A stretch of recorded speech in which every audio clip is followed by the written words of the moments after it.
এখন তো গজা প্যারার বিলির সিজন চলছে, যেখানে সেখানে মিষ্টির দোকানে যান, শুধু গজা ভাজা হচ্ছে আর প্যারা তৈরি হচ্ছে। আপনি জানেন এজন্য কত খরচা হচ্ছে রাজ্য সরকারে? 42 কোটি টাকা। ইতিমধ্যে গতকাল পর্যন্ত 32 কোটি টাকা বিভিন্ন জেলা শাসক এবং কলকাতার পুর কমিশনারকে দেওয়া হয়েছে। নবান্ন থেকে নির্দেশ দেওয়া হয়েছে আরো 10 কোটি টাকা দিতে হবে। রাজ্যবাসীকে জগন্নাথের মহাপ্রসাদ হিসাবে 42 কোটি টাকার গজা এবং প্যারা খাওয়াতে চলেছে রাজ্য সরকার। ডিএ নেই, শিক্ষকদের চাকরি অনিশ্চিত, গ্রুপ সি গ্রুপ ডির ভাতা বন্ধ হয়ে গেল। চরম যখন এক অরাজক পরিস্থিতি, আর্থিকভাবে দুর্বল। ইতিমধ্যে 4,000 কোটি টাকা এই মাসে লোন নিয়েছে রাজ্য সরকার, তার মধ্যে 42 কোটি টাকা শুধু গজা এবং প্যারার জন্য। শুনলে আরো আশ্চর্য হবেন, কারা দিচ্ছে জানেন এই গজা এবং প্যারা? কারা বিলি করছে? হিটকো। হিটকোর ম্যান্ডেট কি?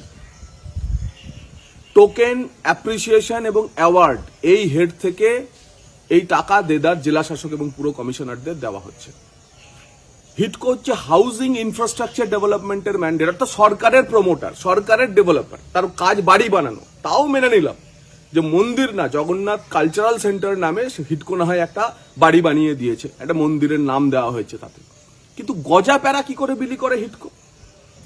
হিটকোর ভেতরের আমলারাই অত্যন্ত ক্ষুব্ধ এই ঘটনায়। কিন্তু মাননীয় নির্দেশ, হিটকোকেই গজা প্যারা বিলির টাকা দিতে হবে। এবং হিটকো কোথা থেকে টাকা পাবে? তারা সরকারের থেকে টাকা চাইছে, এরোড থেকে, এরোড ফান্ড ডাইভার্সন করে এখানে ওখান থেকে সেই টাকা বিলি, টাকা দেওয়া হচ্ছে এবং বিলি করা হচ্ছে। এই রাজ্যটা রসাতলে গেছে। আমাদের প্রশ্ন, হিটকো বলুক এই 42 কোটি টাকার গজা প্যারা বিলির টাকা ম্যান্ডেট তাকে কে দিয়েছে, কোন সরকারি নির্দেশ তাদের আছে, এবং তাদের যে কার্যপ্রণালী, তাদের যা কাজ করার জন্য তাদের যা আইন সিদ্ধ যে কাজ, তার মধ্যে টোকেন, অ্যাপ্রিসিয়েশন, অ্যাওয়ার্ড দেওয়ার নামে গজা প্যারা বিলি তারা করতে পারে কিনা, তাদের গুণমান পরীক্ষিত হয়েছে? আমরা জানি যে মুর্শিদাবাদ সহ বিভিন্ন জেলাতে যে মিষ্টির দোকানগুলোকে এই গজা প্যারা বিলির জন্য বরাদ দেওয়া হয়েছিল, তাদের কারোর ফুড সেফটি লাইসেন্স ছিল না। অর্ডার আগে দেওয়া হয়েছে, পরে 24 ঘন্টার মধ্যে অ্যাপ্লাই করিয়ে তাদের ফুড সেফটি লাইসেন্স নেওয়া হয়েছে। আমরা এ নিয়ে বিশদে আরো আসবো, গুণমান নিয়ে আরো আসবো।